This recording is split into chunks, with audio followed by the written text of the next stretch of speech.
3、2、1。即係你嚟呢度咧，可能其他嘢就點綴一下，但係柴火雞飯就一定要食，個個都係衝住呢個餸過嚟食嘅。大家好，我係 Tony。今日咧，我哋嚟到呢個叫做張邊公園，食一個叫做柴火雞飯，停到滿晒啲車，係咧幾台波子。我哋睇下啲原材料就喺門口，正宗清遠麻雞128蚊隻啊，精神狀態都好好。又一部波子嗱，柴火雞就係用柴爐、鐵鑊啊咁樣嚟整嘅。然之後每一個鑊隔離咧，佢都會有個計時。一鑊要煮幾耐啊，老細？30分鐘啦。30分鐘一鑊啊！嗱，啱整好隻雞，灑啲葱花，哇香啊！你哋每日可以賣到幾多隻雞啊？我見你哋好忙啊！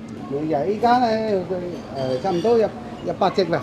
嗱，呢啲就全部都係用荔枝柴嚇，好靚啊啲飯。係咩米嚟啊，老細？呢啲啊，絲苗米啊。哦，即係就都係用絲苗。係啊。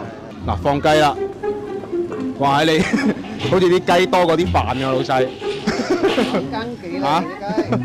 篤窿嘅操作咧，頭先老細講就放一放底嗰啲蒸氣啊、水氣啊，係啊，然之後就等佢陣間落油嘅時候咧，會有啲比較乾身嘅嗰啲飯焦嘅效果啦。同大家睇下咩叫真正嘅實力啊嗱，啊！嚟過好多次啊，我仔成日嚟。即係點解會中意食呢度啲嘢？佢話夠鑊氣嘛。夠鑊氣，即係飯夠鑊氣。係啊。啊，咁有幾個？呢啲食翻以前嗰啲嘛。哦，即係。你邊有飯焦食啫？而家啲飯邊有飯焦嘅啫？好食，真係好食。我哋中意食佢嘅焦。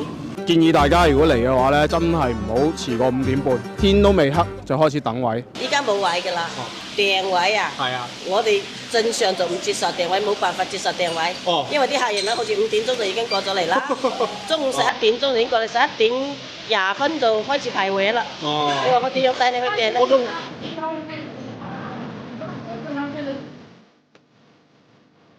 終於嚟啦，等到頸都長埋。哇！雞同飯，我覺得佢嘅比例就係50-50。佢啲飯咧真係煮得好靚㗎，你求其鏟一個位都係粒粒分明。試下先，好香啊！新鮮滾熱辣。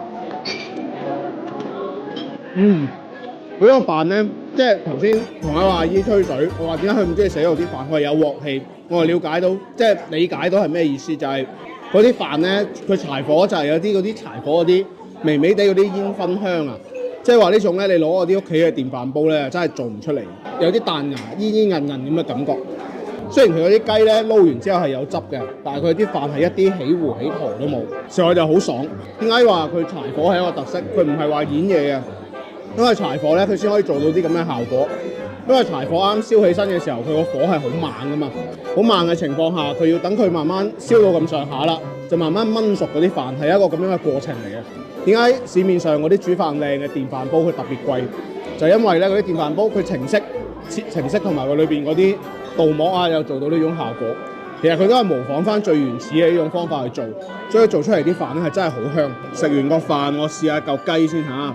隻雞咧其實係靚嘅，點解咧？佢啲皮咧佢係有韌性㗎，彈牙爽口啊，油香味好重，肯定係養夠身嘅雞嚟嘅。咁但係咧，你話煮落嚟呢個飯咧，畢竟佢係攞嚟做煲仔飯，可能焗嘅時間咧相對係長啲，啲雞肉就相對會有啲柴嘅。門口入嚟嘅時候咧，雞係128蚊一隻，咁然之後咧，你如果係煮一烹咁嘅大龍鳳咧，咁就168多40蚊。你睇下嗱，而家7點零鐘，越夜越精彩，出邊排隊嘅人越嚟越多。最尾我哋嚟試下呢個飯焦，我哋呢一烹好似有啲燶。3、2、1，嗱係啦，飯車。但係呢邊都係幾靚嘅，金金黃黃咁樣，然之後好脆。即係佢香係幾香嘅，嗱可能係因為我哋擺耐咗嘅原因，所以建議大家咧。食嘅時候咧，你唔好先食完啲飯再食個飯焦。你中意食飯焦嘅話，佢一上嚟你就鏟完佢，連埋飯焦連埋飯一齊食，咁樣可能個效果會好好多。雖然我哋食呢個雞飯啊，到最尾嗰個飯焦有少少翻車啦，佢有一大塊都係煮燶咗嘅。咁但係咧，其實呢樣嘢真係可以理解。一方面係佢人的確好多啊嚇，咁老細不停咁煮，可能有一個冇睇好火都正常。但係我哋睇隔離台啊，好多佢哋嗰啲飯焦都係好正常嘅。咁對於呢個問題咧，其實佢哋呢間餐廳處理得都好好㗎。即係我哋食到一半，有個員工過嚟見到係員工嚟嘅啫喎，佢唔係老細，佢見到即刻就反饋上去俾佢哋老闆啦，話我哋呢張台個飯焦好燶啊咁。即刻嚟去有3-4個人都走過嚟同我哋溝通話唔好意思啊，我哋煮燶咗呢個飯焦。同埋作為一間餐廳嚟講啦，我唔論佢好唔好食，佢有呢個態度嘅話，已經係相當之值得俾個 like 佢嘅啦。咁到最尾埋單嘅時候咧，老細稍為打咗個折頭俾我哋，咁啊相當於雞飯裏邊啲飯係冇收我哋錢嘅。咁事情就係咁樣啦。